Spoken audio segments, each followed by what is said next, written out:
It's funny that Timeless is handling the Kennedy curse, because I just went to see a movie about one of the Kennedys and what went wrong in their life.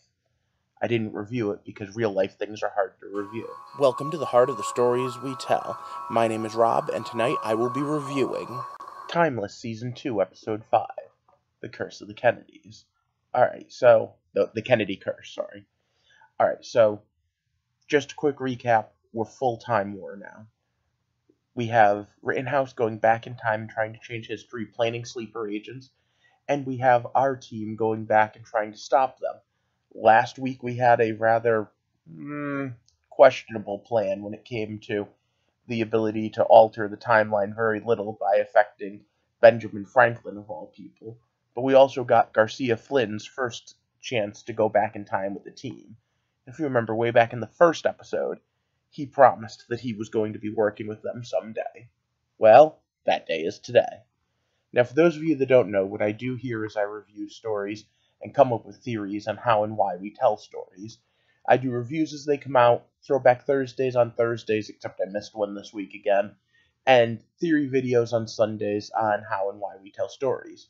If that sounds interesting to you, click the subscribe button, join our little community, and let's sit back, relax, and enjoy a little bit of time travel fun, as this week, Rittenhouse is messing with an American dynasty, the Kennedys, and as they say in the episode, maybe one of the most beloved presidents of the 20th century.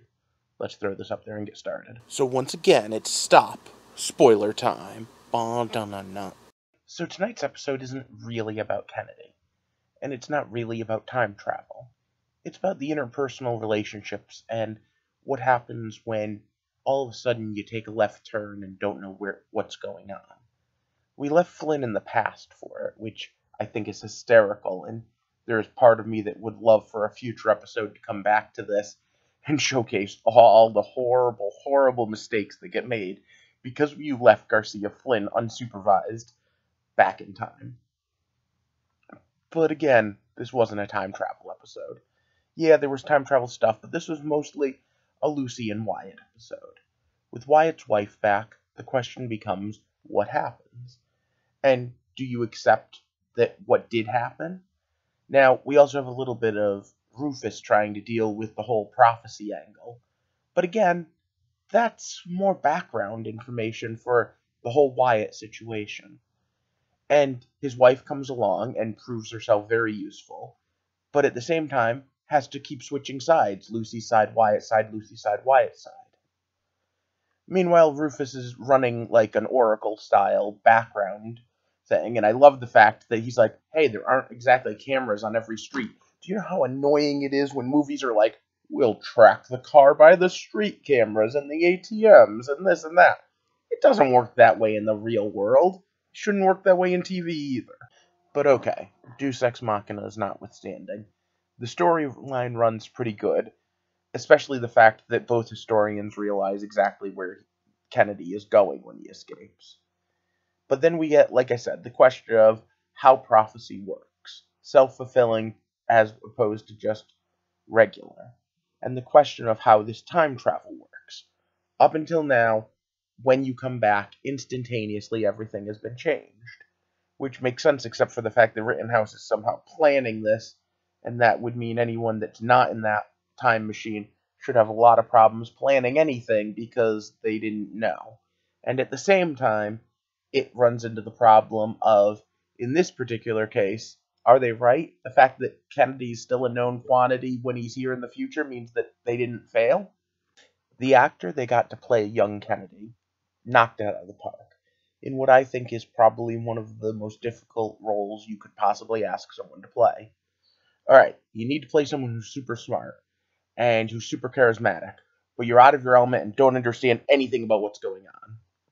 Meanwhile, we also get a better look inside how Rittenhouse works nowadays, with good old Grandpappy having taken over, and the fact that he is getting way too accustomed to our world way too quickly. Meanwhile, we have these three on the hunt. And of course Rittenhouse is too. But then there's this scene in the hospital. The one where Lucy is grabbed and she keeps saying to shoot and he doesn't know what to do. And his wife's looking on and realizing why he doesn't know what to do. She's their only pilot. Take her out. I mean, it makes perfect sense. If there is anyone on the team that would understand that she is worth losing if you could take out their pilot. Then again, there's also the whole thought of why you would send your pilot. I know it's, why does Star Trek send down the command crew? Because you use your stars, but still. We have this whole moment where the wife realizes, hey, wait, I was dead, and this beautiful woman who he's having problems with. Huh. Interesting. Now, of course, she's not the only one that figured this out. I'm surprised the CIA agent didn't, but either way, Wyatt's in a little bit of a conundrum. And all of a sudden we're at Friends, but we were on a break. But you were dead at the time! But the follow-up scene when Lucy and the wife were talk powerful. But then we have the Rittenhouse story going as well. Or, well, Lucy's mom. And the CIA. And I just love that every once in a while the good guys get to pull one over on the bad guys. It looks like the bad guys have it. But nope, they didn't plan on her having a GPS chip.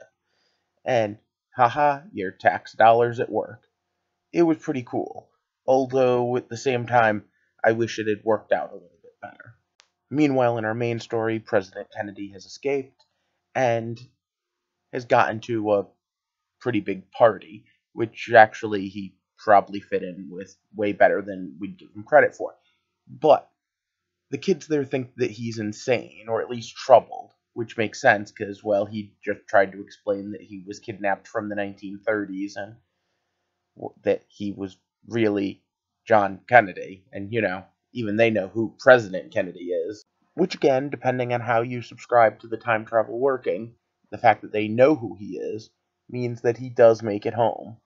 And, of course, that means that they need to get him back to the ship. But first they track them to a party.